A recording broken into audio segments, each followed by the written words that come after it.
this on there. Don't know what that is.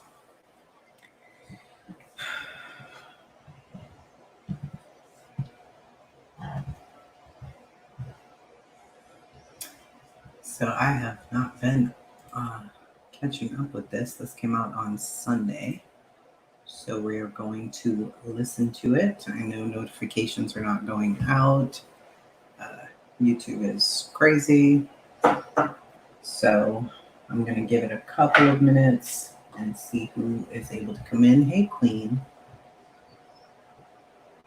This YouTube is making me crazy. It is making me crazy lately. How have you been?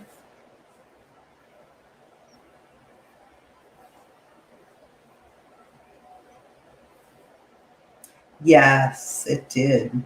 It just came out. Tammy, are you his wife? I apologize if I'm not remembering properly. I've been also looking at the Guy Hines case, so my brain is crazy. I know we've listened to all the other ones, right? We have caught up on all the other ones, haven't we? Yes, we listened to these. And then now we're on this one. Okay. Yes. Well, it is good to meet you. I've been talking to Sylvia a little bit in the background on Facebook. Hey, Gears. So where we were the last time that we listened to Ivan's case was the interviews he did from jail with the guy who's making the podcast. His mom sent me this one. His wife, Tammy, is here in the chat too. And good evening. I know no notifications are going out. No, nothing. I really don't know what's going on with YouTube. I don't know if I did something wrong. I don't know. I got a notification, but my internet is crappy. Well, at least you got one. It's been a mess a couple of days. So I don't know how many episodes are supposed to be in this series. I actually went on to Twitter and talked to the Cousins by Blood podcast guy and just, said thank you for doing this. This has been great. He thanks me for sharing them, but I don't know how many there are supposed to be in the series. Ivan is still in jail. He's still incarcerated for this crime. As we know, there's basically no evidence. That other case that I'm so wrapped up in, Guy Hines, that's once we get into that one, guys, too. There's so much injustice going on in the world right now. And that's where my brain has been, Gears. It's still been on the conversation we all had. Oh, you got mine this time. Isn't that nice? One more than we begin working on the next series. Should we? Wow. So that'll be really good. I'll definitely be following along because this case is just absolutely wild. So, yeah, my mind's been, I don't know, social media has really just been crazy lately. With the protests and the riots and the curfews and coronavirus and everything else going on, it's just, everything shows on my face. So when I'm aggravated and I try to come on, you can clearly see that I'm aggravated. So I've tried to, I don't want to come on and say something wild. So I just been quiet and working. So we are going to play this. If anybody has questions, Tammy's here, which is great. They shutting the buses down today at 10 p.m. I know Raleigh has a curfew. A beach town near here has a 9 p.m. curfew. It's so much. There's so much going on in the world right now. It's really crazy. Yeah, and another thing that I just saw was there are thousands expected for George Floyd's funeral. In any other time period, you would expect that. But we're coming out of a time period and probably going back into one where people weren't even allowed to bury their family members or have families attend their funerals. So now people are mad about that. It's just everybody's mad about something. And then you have people like Ivan who are in prison and Guy who's in prison going through all this other injustice. And then today they had the Ahmaud Arbery, the preliminary hearings, and that was just brutal to listen to. You know, they had him trapped in that neighborhood. There's just so much going on in the world. No curfew yet, but they shut the buses down. Why? Why are buses shut down? So much. This world's so crazy. I'm like, okay, can we rewind? I'm sorry, we hated you 2019. We love you now. Can you come back? Here's what I think. Yeah, think about that. Isn't that horrible, Gears? I mean, nobody was allowed, you weren't even allowed to go to a funeral at all. At all. You weren't allowed to be with your dying mom in the hospital. And now they're allowing this to happen. Thousands upon thousands upon thousands of people are going to come out for the funeral. And all respect to him, that's wonderful that people care enough to show up. But you guys are preaching to us and locking us in our homes. So it's a little hypocritical. It's a little bit much to think about. Tore up our mall. Well, I need to. Y'all don't want to hear what I have to say about this. So I'm going to stop. I'm so frustrated. I'm going to start playing this. We're going to listen.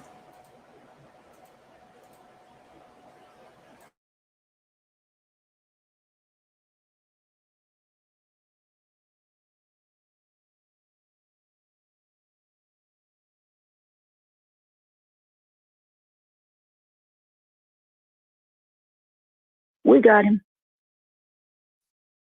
Let's go to Cancun.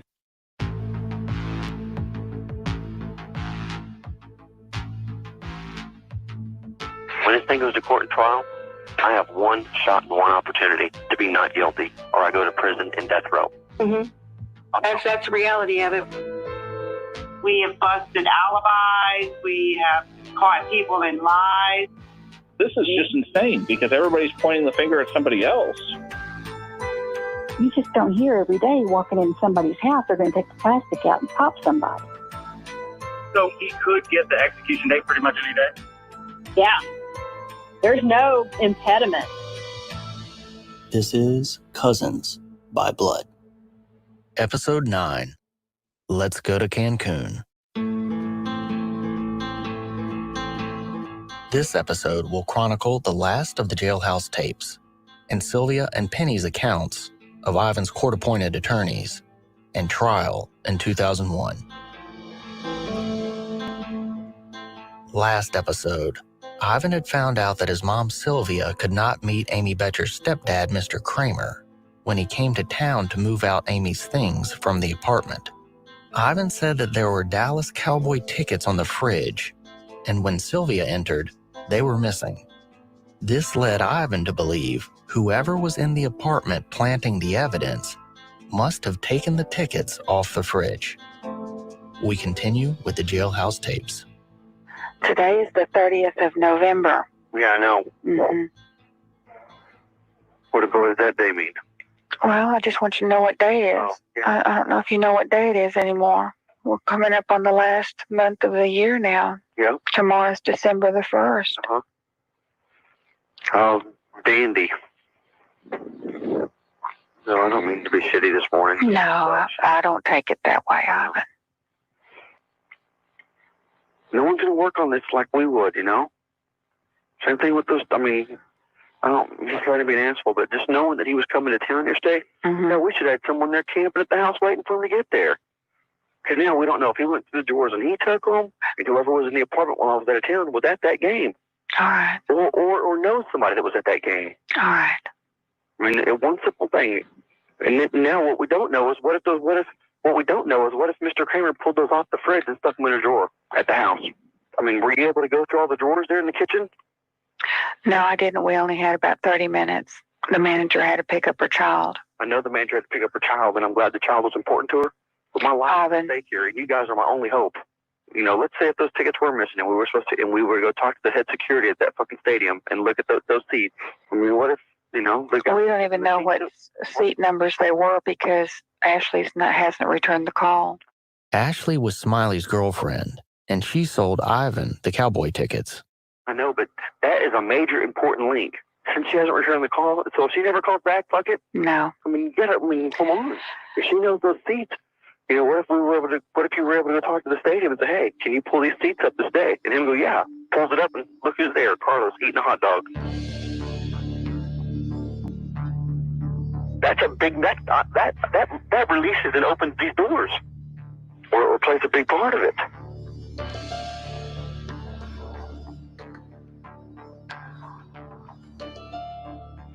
That's why I'm frustrated, because it's little things like that. Well, don't. And you're just, well, if it happens, it happens.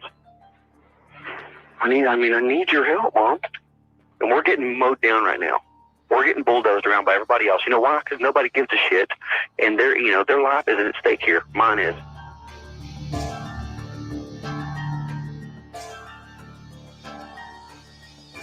You know what? I can't do anything about it here. Hold on. I rely on you guys, and you guys are getting mowed down out there. I'm going to put you on speaker so Penny can hear. All right. Okay. Penny, you there? Yeah, I can hear you. Okay, what I'm just trying to express this morning is there's so many little things that can open up these doors for me that are a lot cheaper than $200,000. Yeah. And I really, really need y'all's help, and I need y'all to stay on it. I know y'all are doing the best you can, but if y'all want to know how I live, go lock yourself in the bathroom for 3 weeks and light a candle. I know when you want to hear noise, bang on the tub, because that's what I live in every day. I know. So when I hear something, or I tell y'all something, or I have an idea, like about those damn tickets, I know Ashley hasn't called back. That's been a freaking week.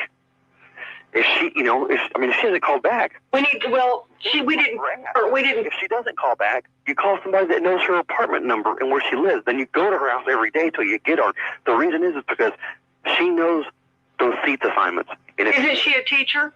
Yeah, so we know she's at home at night. So where does she teach? Well, are we going to get on it or not?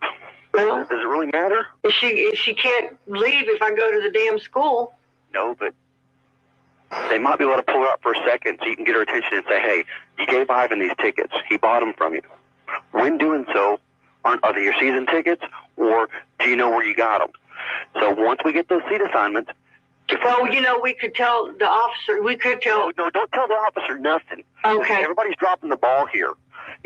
Quit leaving it in somebody else's court. Don't be telling Al. Don't be telling nobody. No, I need you guys to do this because this opens up doors for me. Instead of us waiting, and she knows those. I know Ashley hasn't called back. If y'all want to know how I live, go lock yourself in the bathroom for 3 weeks and light a candle. I know when you want to hear noise, bang on the tub, because that's what I live in every day. I know. So when I hear something, or I tell y'all something, or I have an idea, like about, come on. If she knows those seats, what if you were able to go talk to the stadium and say, hey, can you pull these seats up this day? And him go, yeah. Pulls it up and look who's there, Carlos eating a hot dog.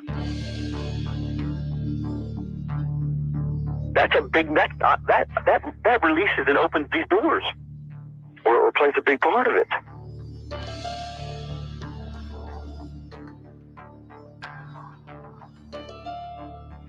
That's why I'm frustrated, because it's little things like that. Well, don't. And you're just, well, if it happens, it happens.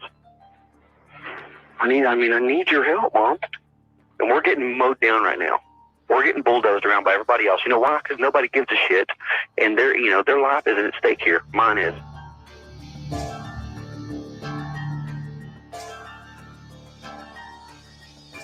You know what? I can't do anything about it here. I rely on you guys, and you guys are getting mowed down out there.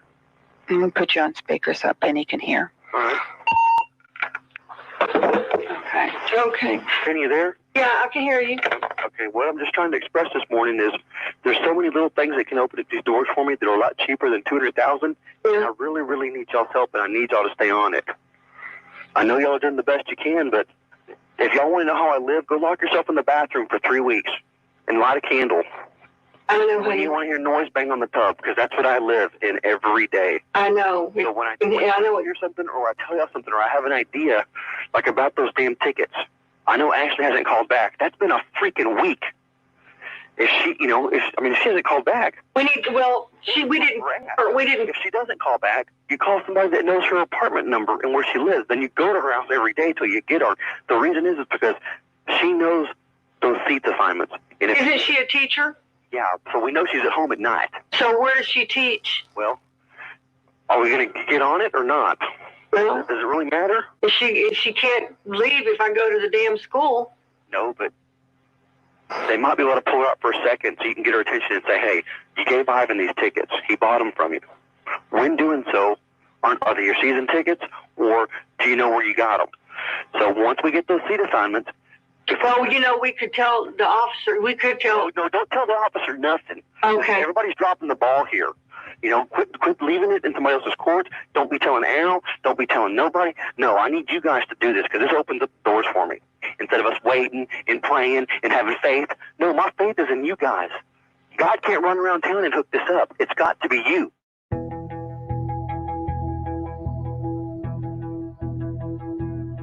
See, Ivan, there's a lot of ifs here.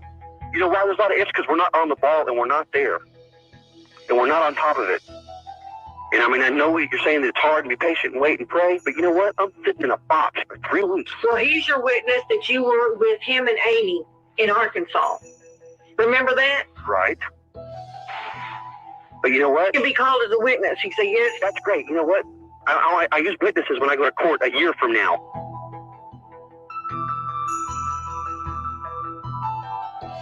Okay, Ivan, we need to calm down with this whole conversation, okay? Because you're still not getting the point of what I'm trying to... The point you're trying to tell me is wait and be patient and then instantly just drop this and drop that. You know what? Yeah, when I go to... What I'm trying to say is if you only have one shot to open your mouth in front of a judge, I'm telling you that you need to take advantage of that. I could have had a shot last week to walk out these doors last weekend is what I'm pissed off about, because whoever was in my apartment, if they took those tickets, were at that game, or whoever was at that game, we can blast their picture all over the town saying, who are these people? Yeah, but you wouldn't... People, and then say, where'd you get the tickets? Oh, you got them from Carlos? Great. Then we go talk to Detective Wynn and say, throw this in their face and say, here you go. It's on a silver platter. We're going to see what we can do about that, but don't focus too much on the tickets because... That little fucking thing is the major piece here. Okay, Ivan. I'll tell you what the major piece is. That's who was there that night.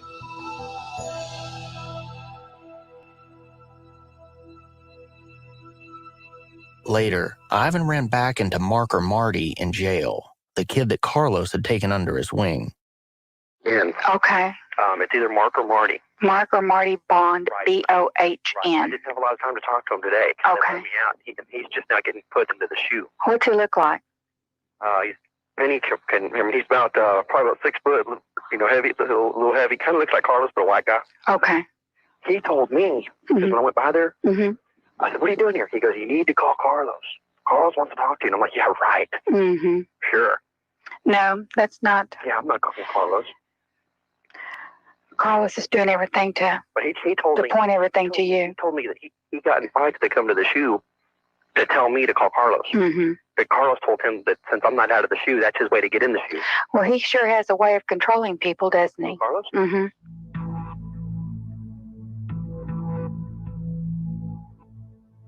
Did Penny tell you that Anthony's out? He got out on the 6th? Yeah. Okay. The only way he would have got out is, Bond. nobody's got money but Carlos. Mm-hmm. So, Anthony doesn't have any money. They confiscate all his money. Their mom, nobody has money but Carlos. I see. Well, Carlos sure controls a lot of people, Ivan. Well, yeah. And He's all behind us. I just know it in my heart.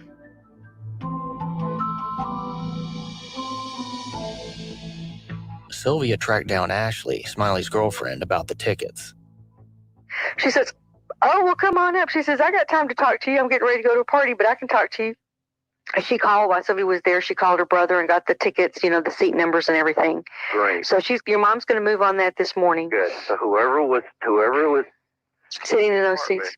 Mm-hmm. They took those tickets. Whoever, You see, just as well as they post my face on TV, we can post theirs on TV. You know these fools? You're right, Ivan. That was a kind of a long shot, but you might be right on that. Why could be Carlos just sitting there pigging out on popcorn and beer? Boy.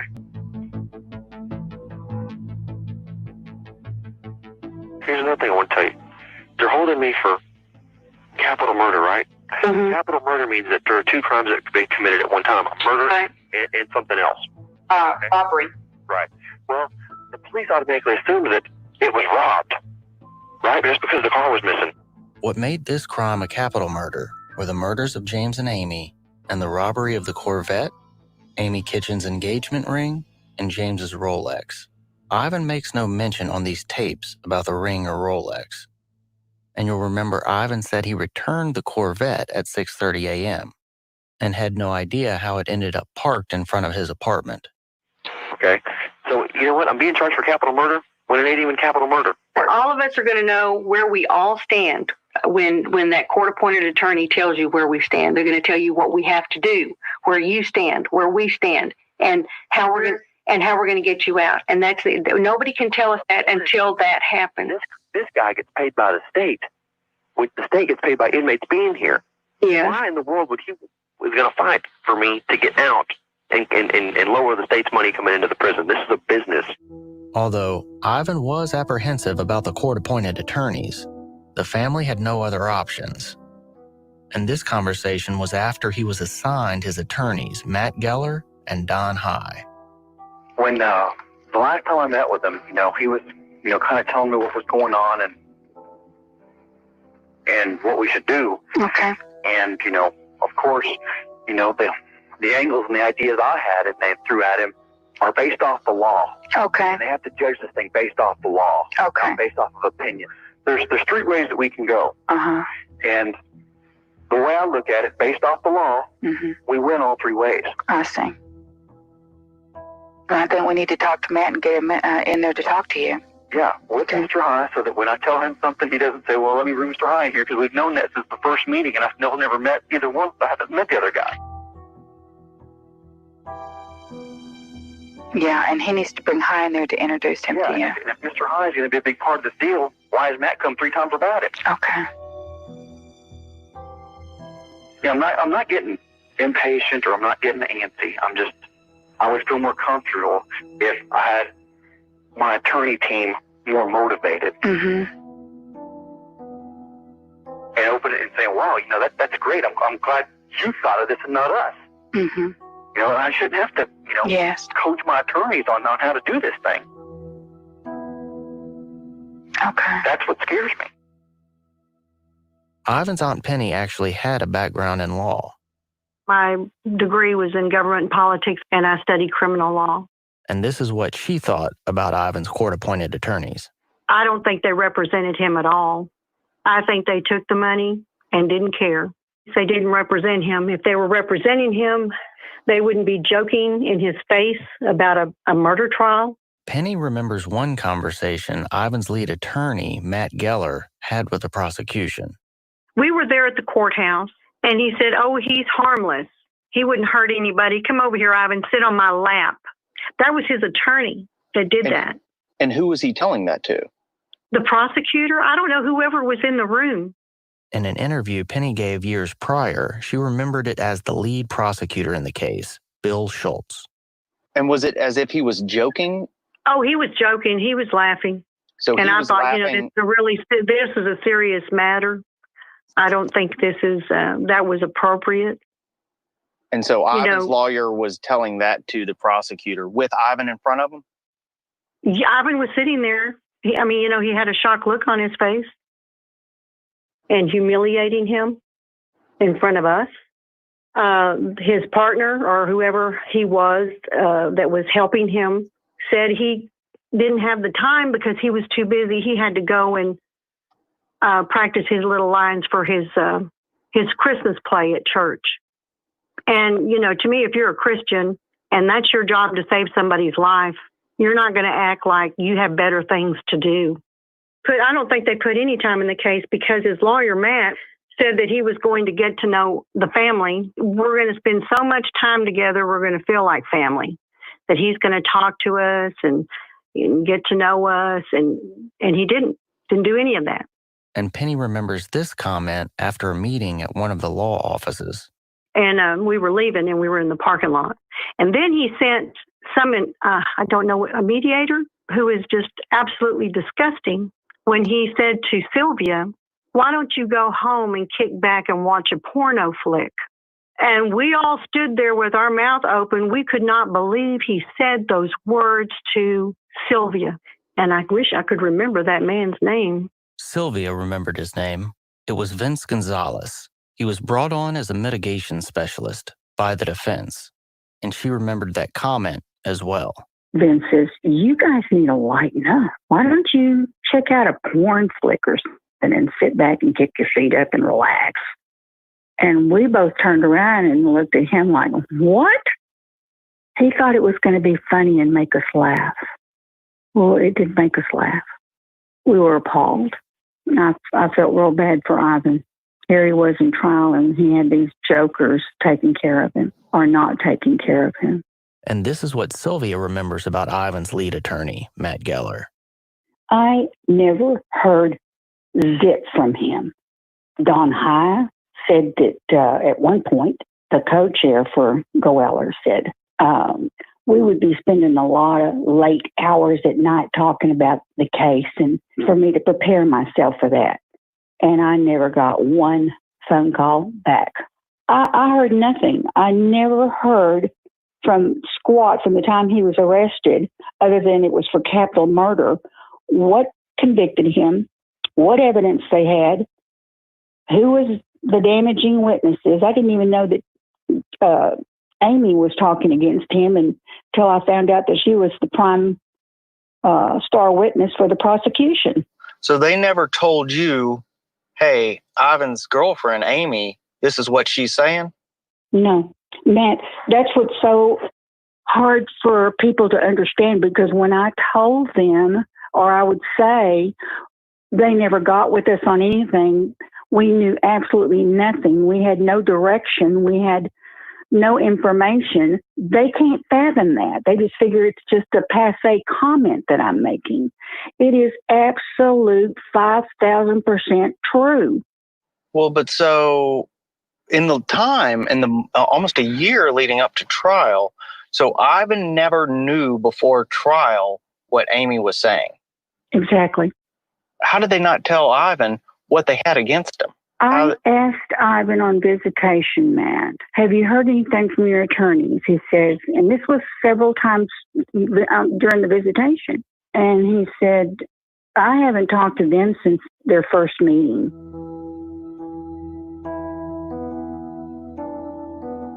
He says, "I don't know when they're going to be coming back. They didn't even tell him when they would be coming back." I just don't understand that. And that's why Ivan was telling us, me and Penny, how we could help him. He was working on his own strategy because they weren't working for him. And we were totally in the dark. Nobody was helping us. Nobody. Yeah, I mean, it just seems like had the lawyers told Ivan, "Look, here's what we're dealing with. We got Amy, your girlfriend, saying you basically held her hostage for 3 or 4 days, and she was scared to death and all this stuff." Well, that would have been pretty easy for him to refute and then put you guys on it. You guys got to, tell you guys, you got to get with Amy, or you got to talk some sense into Mr. Kramer or something. But there was never that conversation. No. Matt, the whole time he was in there and we were talking to him, I felt that I assumed that his attorneys were keeping him in the loop. I assumed that he would know, what's happening, that they would keep him informed. I never thought 20 years later that he didn't know anything, we didn't know anything. And here he is being convicted, and I have no idea what kind of testimony was given and who gave it and what was it all about. I just knew they gave him the death penalty. We knew that in Texas, that when something is stolen in a murder, that it automatically makes it a death penalty crime. Or that was missing, the ring was missing, the watch was missing. There was automatically going to be a capital murder case, and that's what made it a capital murder case.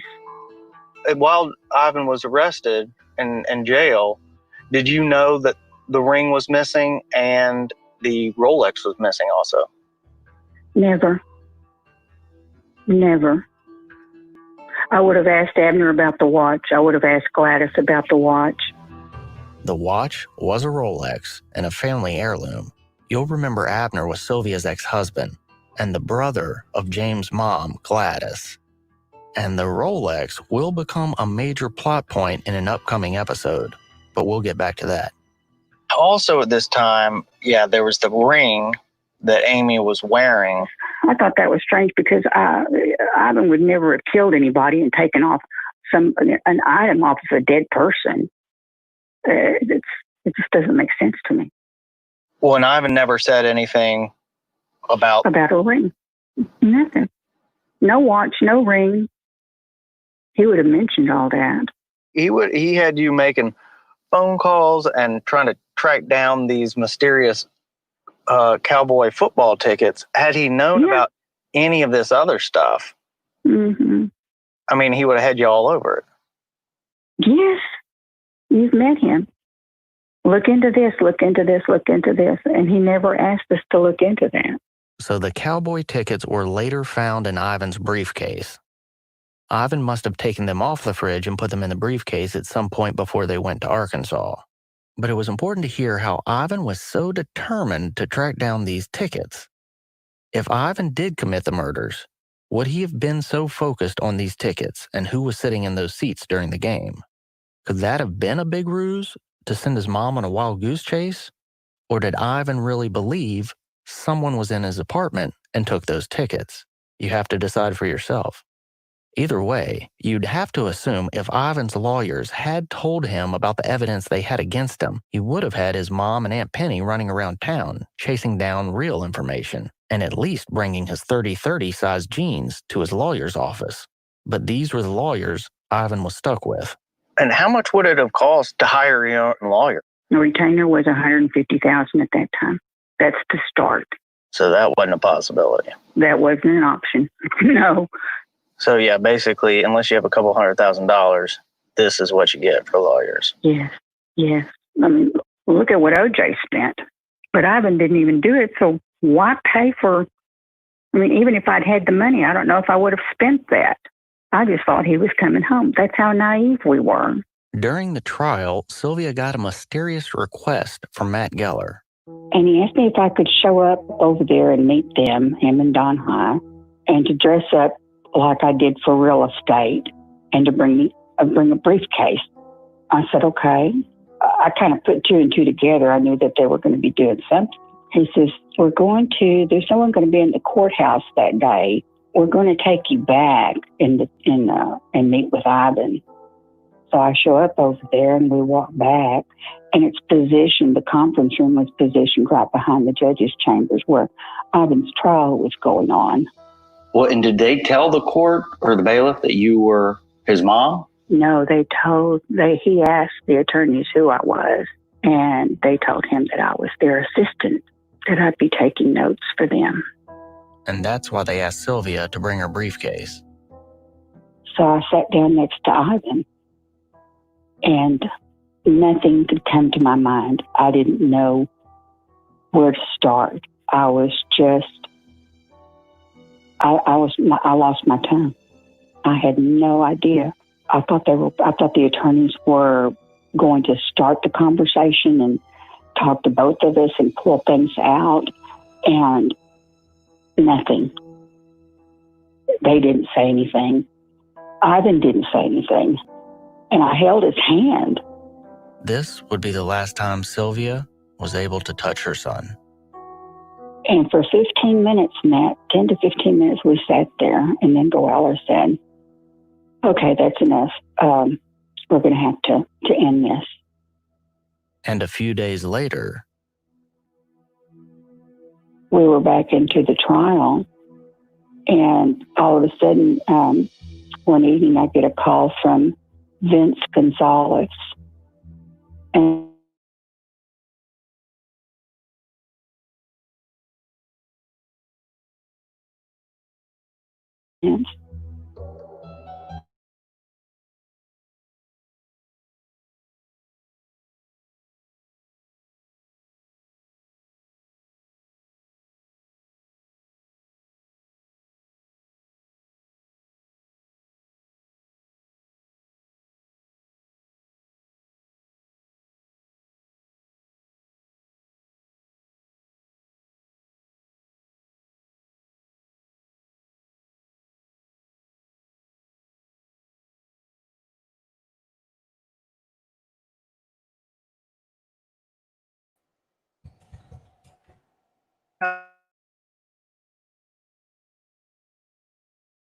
a second. I don't know what just happened. This said my Wi-Fi was not connected. I'm hardwired. I don't know what's going on.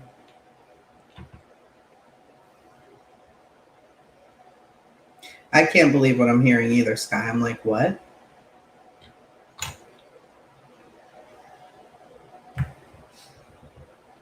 I don't know. I'm not really too sure. 2442.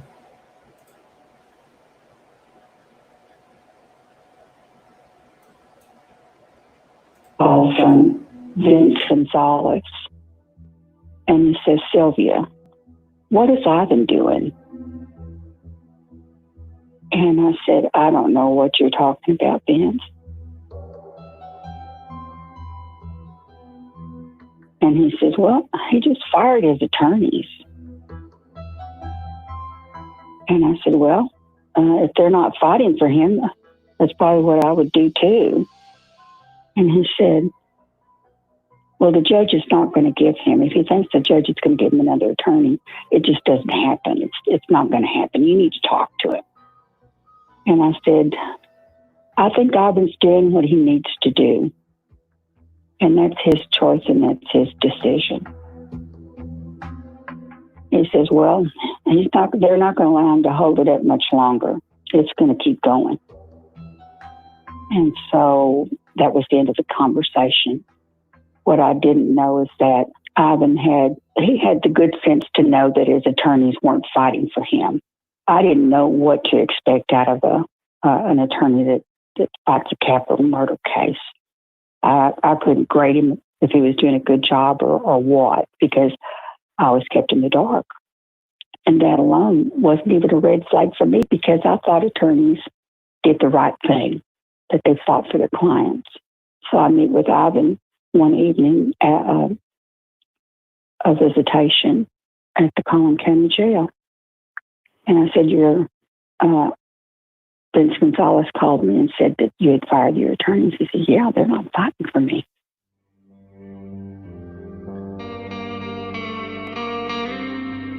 And I said, Ivan, I don't know what to say. Vince tells me that the judge is not going to give you another attorney, and that this is going to go forward whether you want to or not. So if they're your last chance to fight for you, and I don't know what to tell you. If they're the only game in town that's going to help you, I'm going to suggest that you go forward. Tell them that you'll move on. I just said, go by your own instincts, but I don't think you're going to get another attorney from what they're saying. And so that's what I left him to think about that night.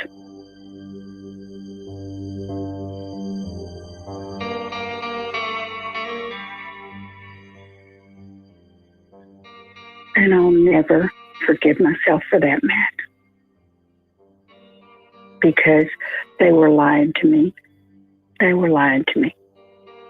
They knew when we were behind the judge's chambers and that they had me meet Ivan, that they were throwing in the towel. They weren't going to fight for him. They never were. He knew that they weren't fighting for him. I didn't, because I just figured that's the way it works on a capital murder case. They don't tell the family anything. I had no idea how diabolical that was to have me go back there and see my son, knowing that I would never see him again, and they're going to lock him up, and they've already decided they're just going to lay down. They're just going to let it play out. I think Vince called because they were afraid of losing the paycheck and that Ivan could fire his attorneys, and they didn't tell us that. They worked on me to get to Ivan. So you think that they had you kind of play against Ivan to convince him to stick with them? Yes, they worked on me. You're the only one that can turn this thing around. You've got to talk to him. So you don't think it was the right decision to... No, definitely not. He should have proceeded with what his instincts were. He should have protected himself, and I should have protected him as well. And just a few days later into the trial, Ivan's lawyers took Sylvia and Penny out to lunch, and this conversation happened. What did Geller tell you that one day at lunch? That was the worst day of my life, or the second worst. I don't know what to ask him because I'm not allowed to go in there and hear testimony, so I didn't think he was going to share anything with me. Sylvia and Penny weren't allowed in the courtroom in case they were called to the stand to testify. I didn't know to ask him anything, and I thought he was going to talk to me and let me in on what was going on and how things were going to go. And about a few minutes later, after I started eating my meal, he leans over to me and he goes, "Ivan did it, you know."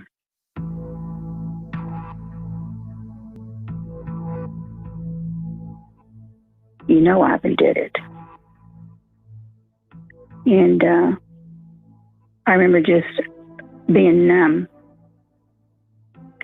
And he goes on and he says, James had him go over to his rental properties and get drugs out of the storeroom and to bring them to him.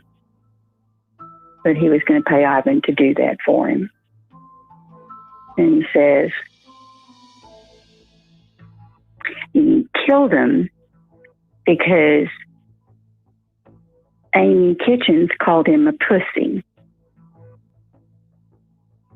And it angered him that James didn't pay him the money and when he wanted it, and it wasn't available to him, and he got upset and he goes over there and kills him because he didn't get the money. And Kitchens called him a pussy. I lost my tongue. I didn't eat the rest of my meal.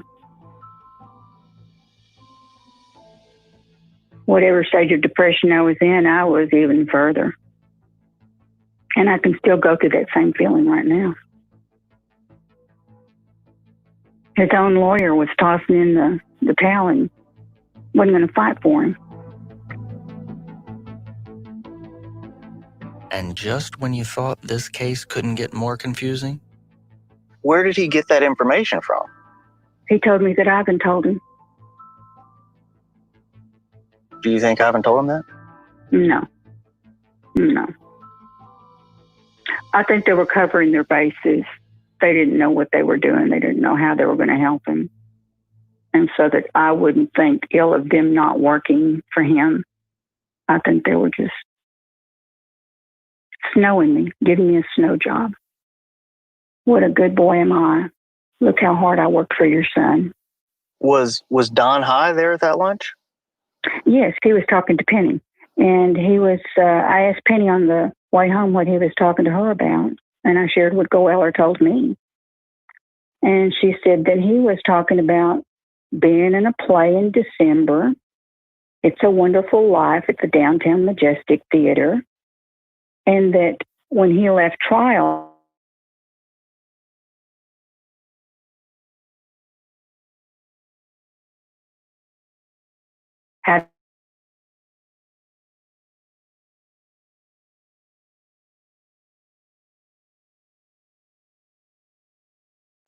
I'll never forget that.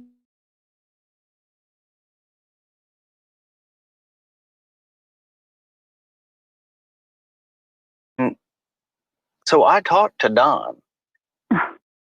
Don had no idea that Ivan had confessed. He had never heard that from Geller, and he had never heard that from Ivan.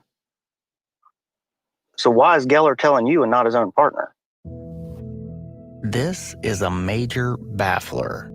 It's hard to imagine Matt Geller, a lawyer, making that up. But Ivan says he did not commit the murders and therefore never confessed. So if Geller was telling the truth, the only person that Ivan ever confessed to was a state-appointed lawyer who Ivan said this about before he had ever even met him. This guy gets paid by the state. The state gets paid by inmates being here. Yeah. Why in the world was going to fight for me to get out and lower the state's money coming into the prison? This is a business. So this lawyer Ivan did not trust was also overheard saying, And he said, oh, he's harmless. He wouldn't hurt anybody. Come over here, Ivan, sit on my lap. this lawyer that humiliated Ivan and Ivan wanted to fire because he didn't think was working hard for him, this was the only person that Ivan ever confessed to? That's hard to imagine as well. And what's even harder to fathom if that was true, and Ivan confessed to Matt Geller, is that Matt Geller never told his co-counsel Don High. Don High told me that Ivan always told him that he was innocent and he was framed. So why tell Ivan's mom and not his partner on the case? And this James not paying Ivan for a drug run angle was never brought up at trial or by Amy Betcher, so Geller would have had different information than the state's star witness. So it's hard to make sense of this supposed confession, but it's another layer to this ever-evolving story. Ivan didn't confess to anything. Goeller is just, I don't understand even what to call him. I can't believe that somebody would get an attorney's license and use it to make money on somebody else's blood. And I don't know why they let the prosecution bar us from hearing testimony if they weren't going to use us as witnesses in the first place. I never got to hear what happened to my son from the time he was incarcerated till the time he was sentenced. Why or how? Why him? What did you have? Why didn't you tell me I'm his mother? Why didn't you tell my son he was your client? Ivan basically was blindfolded, tape put on his mouth, told to sit down at the table, at the defense table, and we'll tell you when it's over with. And Mom, you sit out here and we'll call you when it's your turn.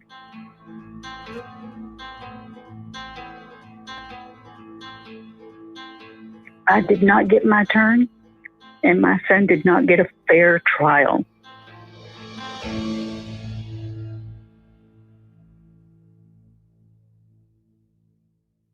Ivan heard them after he was incarcerated and the trial was over. He heard both of them outside of his door, waiting to be taken back to his cell at the Collin County Jail. And Goeller says, well, we got him. Just go to Cantu. Now, who was Geller telling that to? Don High. After Ivan was convicted, he said, yes, we got him? We got him. Ivan overheard them talking. Yes. They never knew that he could hear them. There's no way Ivan would have made that up. We got him. Let's go to Cancun. That was Sylvia's account from outside the courtroom. Now let's find out what happened inside. Next time on Cousins by Blood.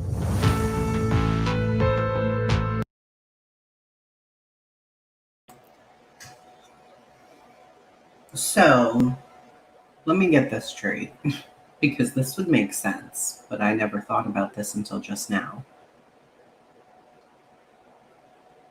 Defense attorneys who are assigned could be in cahoots with the prison system, because the prison system gets paid for their inmates. Could they have a deal where these attorneys who are losing the cases are getting paid off, like some kind of slick? Is that possible?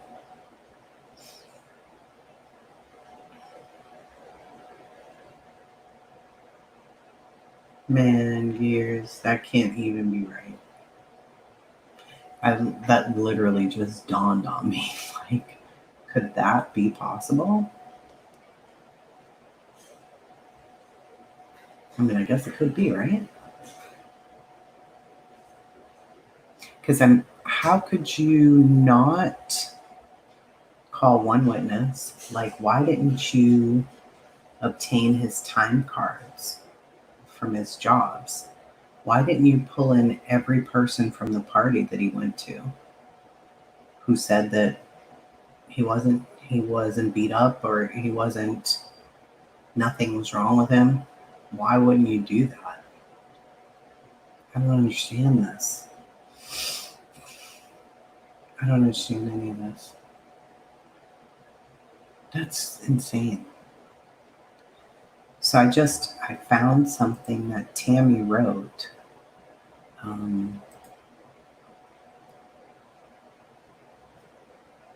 have it under my bookmarks for Ivan. Hold on here. Ivan, a fight to save Ivan Cantu's life. So let me see if I can stop sharing that screen and then share this other screen. So this is something that Tammy wrote, I think, right? Let me try and bring it way up here. Ooh. Can I zoom in better? No.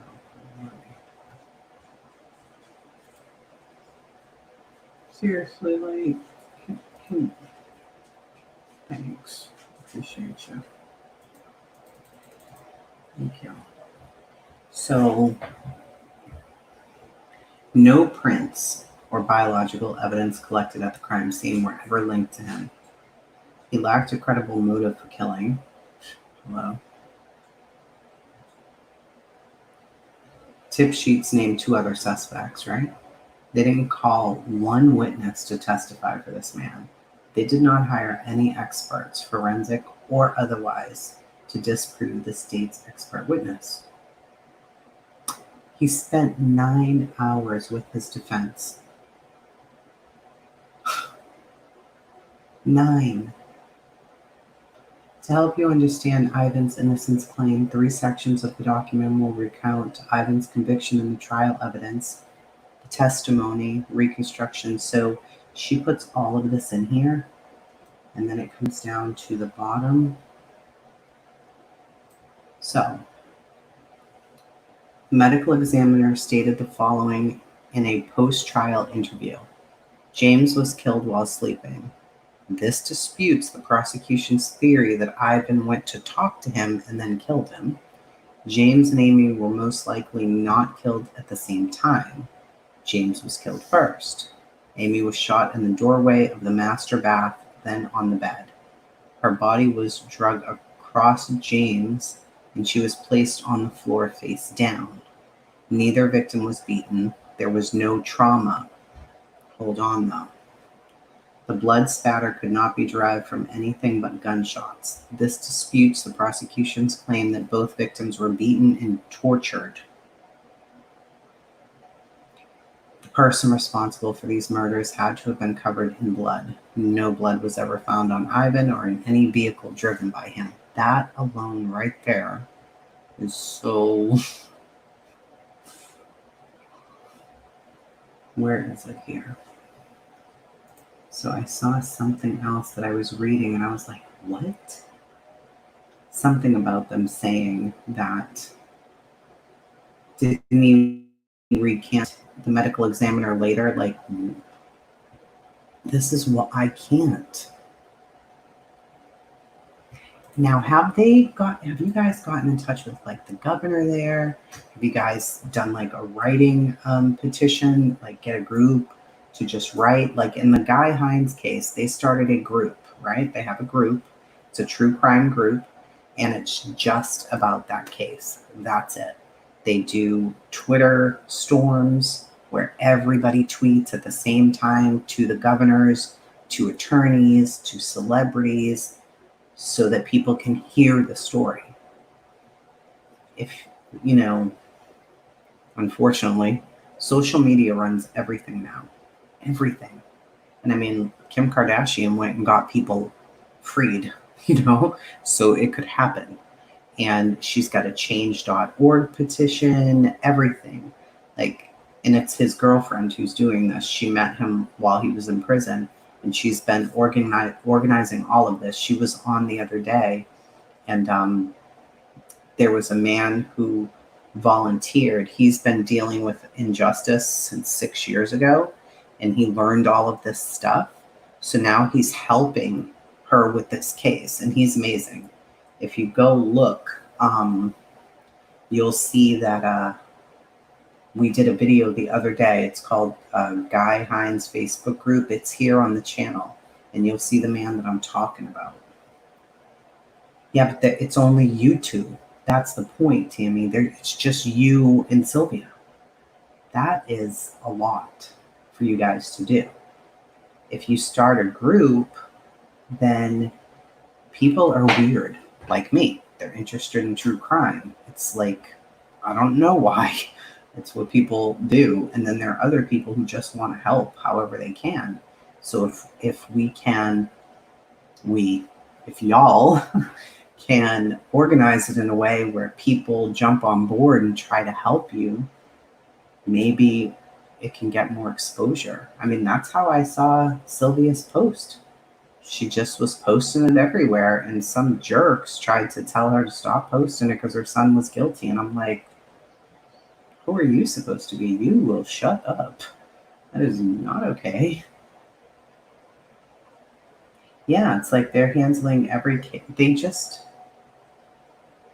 They don't care. It's not their family member, so they don't give a shit. Oh no. Yeah, she is definitely posting away. I see her posts all over the place. I'm like, okay, you go ahead then. Well, it's definitely a thought. And do they know when the new attorney's gonna... Oh, she went after you too, Tammy? She was horrible, wasn't she? I'm like... And then, to justify it, she's like, I've spent all day in this rabbit hole, and he's guilty. I'm like, man, you need to really go sit down somewhere. It takes a little more than a day to determine if somebody's guilty. And if she only found the stuff that we also find online, there's no way she could have thought that he was guilty. I mean, there's like nothing out there. Bill Schultz was my friend's drinking buddy. She shared that after I told her who's had prosecutor. It's so crazy. It's so crazy. I mean, when do they know when you guys are going to be prepared to file the newest paperwork? No, they don't care. That's why you got to vote these people out. You got to get them out. And once you realize most of the prison systems that are state-run, how they're funded, and a lot of them are private corporations, it's like they're in it to make money. That's what they're there for. But I guess you just hope that maybe there are attorneys out there with a conscience, but I don't know. Lately, I'm just like let down on people all the time. Like, oh, this is just getting worse. Oh, so that's good, Tammy. Hopefully. Yes, Tiffany, that's her. Yep. Yeah. Did you see Sylvia's posts? They were like, help save my son. And she was posting everywhere. And they were like, oh my God, she's posting everywhere. Dude, she's trying to save her child. Are you kidding? That's the only reason I paid attention to it, is because that's his mother. Like, what? She's on social media reaching out. Are you kidding me? I think he may end up helping us. Oh my gosh, I hope so. I hope so. That'll be awesome. I'm going to share the podcast too. I'm going to share that page there that we were looking at, because people may just want to listen to it all in a row. There's no way you can listen to this stuff and think that this guy's guilty. You just can't do it. It's impossible. So hopefully, and I'm going to end this now. It's 9:30. Is he releasing these weekly? I think he's trying to release them weekly. Guys, it's so insane. But wait, just wait. The guy case is just, I mean,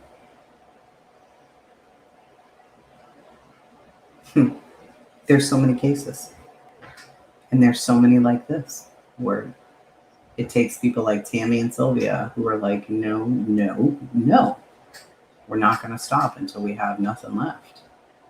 And if you don't have somebody like that, you die in prison. And that's so fucked up. We have one more than a little break. Okay. Yeah, he needs justice today. He's been in there 18 years, 20 years. I mean, I don't like being inconvenienced for 20 minutes. 20 minutes. Like, no.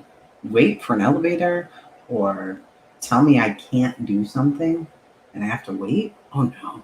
Absolutely not. Not going to do it. It's not going to happen. Imagine being in prison and you're innocent for decades.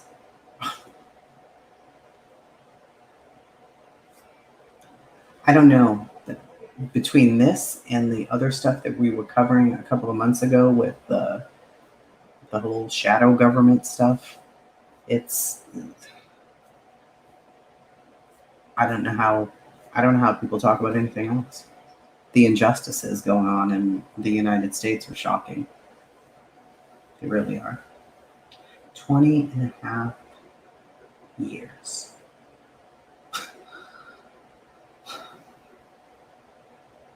Imagine that.